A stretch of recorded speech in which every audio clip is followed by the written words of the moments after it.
2018లో జరిగినటువంటి ప్రణయ్ కుమార్ హత్య కేసు 2 తెలుగు రాష్ట్రాల్లో సంచలనంగా మారింది. ఇది నల్గొండ జిల్లా మిర్యాలగూడలో జరిగినటువంటి ఈ హత్య కేసు. 9వ తరగతిలోనే అమృత ప్రేమించిందట 10వ తరగతి చదువుతున్నటువంటి ప్రణయ్ కుమార్ని. ఇద్దరూ కూడా అప్పటికి మైనర్లుగా ఉన్నారు. ఇరు కుటుంబ సభ్యులు చెప్పారు. ముఖ్యంగా అమృత తల్లిదండ్రులు అయితే ఆమెకు చెప్పారు, కొట్టి చెప్పారు, బ్రతిమాలి చెప్పారు, వినలేదు. ఇద్దరు మేజర్లు అవగానే హైదరాబాద్ పారిపోయి పెళ్లి చేసుకోవడం జరిగింది. తర్వాత అది భరించలేనటువంటి అమృతారావు కొంతమందికి సుపారీ ఇచ్చి 2018 సెప్టెంబర్లో ప్రణయ్ కుమార్ని అయితే చంపించడం జరిగింది. దాంతో అక్కడ అందరిపైన కేసు నమోదైంది. బాలస్వామి ఎవరైతే ప్రణయ్ కుమార్ తండ్రి బాలస్వామి ఇచ్చిన ఫిర్యాదు మేరకు కేసు నమోదవడం జరిగింది. అప్పట్లో అమృత కుటుంబ సభ్యులు ప్రణయ్పై కిడ్నాప్ కేసు పెట్టగా తాను మేజర్ని ఇష్టపడే ప్రణయ్ని వివాహం చేసుకున్నట్లు ఆమె మిర్యాలగూడ పోలీసులకు అయితే చెప్పారు. తమను కాదని అత్తగారింటికి వెళ్లిన ఆమెపై కుటుంబ సభ్యులు కోపం పెంచుకున్నారు. తర్వాత పెళ్లి చేసుకుని తమ కళ్ళెదుటే అన్ని కులస్తుడితో తిరుగుతోందని మారుతిరావు కక్ష పెంచుకున్నాడు. ప్రణయ్ని అంతమొందించి కూతురిని తిరిగి తన వద్దకు తెచ్చుకోవాలని నిర్ణయించుకున్నాడు. ఈ క్రమంలో తన తమ్ముడు శ్రవణ్ కుమార్ అప్పటి మున్సిపల్ కౌన్సిలర్ కరీంలతో కలిసి ప్రణయ్ హత్యకు పథకం వేశాడు.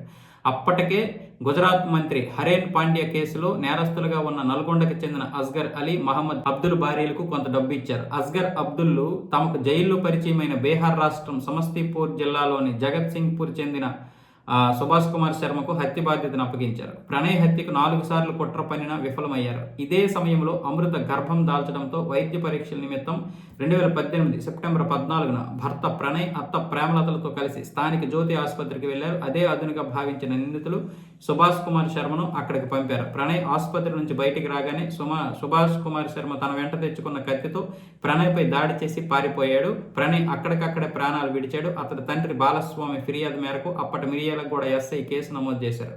అప్పటి సిఐ శ్రీనివాస్ ఆధ్వర్యంలో పోలీసులు దర్యాప్తు జరిపి మారుతిరావు, సుభాష్ కుమార్ శర్మ, అస్గర్ అలీ, అబ్దుల్ భారీ, అబ్దుల్ కరీం, తిరునగరు శ్రవణ్ కుమార్, సముద్రాల శివ, ఎంఏ నిజాములపై ఛార్జ్షీట్ దాఖలు చేశారు.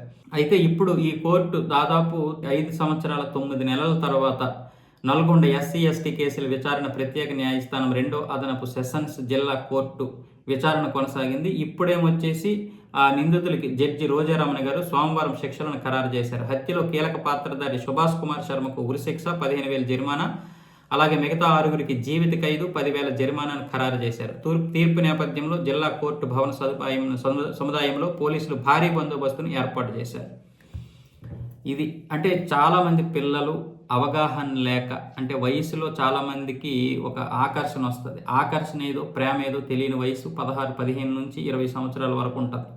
పెళ్ళి అయిన తర్వాత జీవితాలు వేరేగా ఉంటాయి. పెళ్ళి అవ్వకముందు ప్రేమ ఉంటుంది, పెళ్ళి అయిన తర్వాత బాధ్యత పెరుగుతుంది. దానివల్ల అబ్బాయికి అమ్మాయి మీద, అమ్మాయికి అబ్బాయి మీద ప్రేమలు తగ్గిపోతాయి.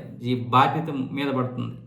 జీవితం ఇది కాదు కదా, నాకెందుకు దీన్ని పెళ్లి చేసుకుని కష్టపడి దీన్ని పెంచాలి అనేది అబ్బాయి మనసులో ఉంటుంది. నాకేంటి కర్మ, నా తండ్రి బాగా నన్ను పెంచాడు, అనవసరంగా వీడి దగ్గరికి వచ్చి ఇలా చేరిపోయి ఇక్కడ ఇంత నరకం అనిపిస్తున్నాను, ఏవో ఊహల్లో బతికేసినటువంటి అమ్మాయికి ఆ విధంగా మనసు పడుతుంది. దాంతో ఇద్దరి మధ్య మనస్పర్ధలు వస్తాయి. పైగా ఇద్దరిది ఒకటే వయసు కావడం వల్ల ఇగోలు వస్తాయి. అందుకే పెద్దలు 5-6 సంవత్సరాలు చిన్న అమ్మాయిని 5-6 సంవత్సరాలు పెద్దగా ఉన్నటువంటి అబ్బాయికి పెళ్లి చేస్తారు. రెండోది, వీళ్ళు ఎక్స్పెక్టేషన్స్ ఉండవు ఈ అరేంజ్డ్ మ్యారేజ్లో, కాబట్టి వాళ్ళు హ్యాపీగా బతికేస్తారు ఉన్న దాంట్లో. ఇక్కడ అలా కాదు, ఎక్స్పెక్టేషన్స్ ఎక్కువ ఉంటాయి మొదటి నుంచి కూడా. వీడు తోపు తురుము అనుకుని ఆవిడ ప్రేమిస్తుంది, ఇదే నా ఏంజిల్, ఇదే నా దేవత అనుకుని వీడు ప్రేమిస్తాడు. తీరా పెళ్ళి అయిన తర్వాత పిల్లలు పుట్టాక ఆ దేవత కనిపించదు, ఆ ఏంజిల్ కనిపించదు. ఆవిడకి మొత్తం అవన్నీ మారిపోతాయి, సేఫ్లన్నీ ఒక తల్లి అయిన తర్వాత. వీడేమో ఏదో ఎక్స్పెక్టేషన్ చేసుకొని ఉంటాడు, ఆవిడేమో వీడినేదో ఎక్స్పెక్టేషన్ చేసుకొని ఉంటుంది. వీడేదో పెద్ద తోపు తురుముకను నన్ను ఒక రాజభవనంలో, ఒక ప్యాలెస్లో పెంచుతాడు అనుకుంటాం. తీరా చూసేసరికి ఏమీ ఉండదు. దీనివల్లే జీవితాలన్నీ నాశనం అయిపోతున్నాయి. ప్రేమ పెళ్ళిళ్ళు 99% ప్రేమ పెళ్ళిళ్ళు నాశనం అయిపోవడానికి కారణం ఇదే. మిగతా 1% అయితే చాలామంది హ్యాపీగానే ఉన్నారు. అది అందరికీ సాధ్యం కాకపోవచ్చు, అందరినీ నేను అనడం లేదు. కాకపోతే ఈ 15 నుంచి 20 సంవత్సరాల మధ్య ఉన్నటువంటి వయసులో ఉన్నటువంటి పిల్లలు మాత్రం మనం కొంచెం కంట్రోల్ చేసుకొని వాళ్ళకి కొంత అవగాహన అయితే కల్పించాలి. లేదనుకుంటే ఇలాగే జీవితాలు తయారవుతాయి.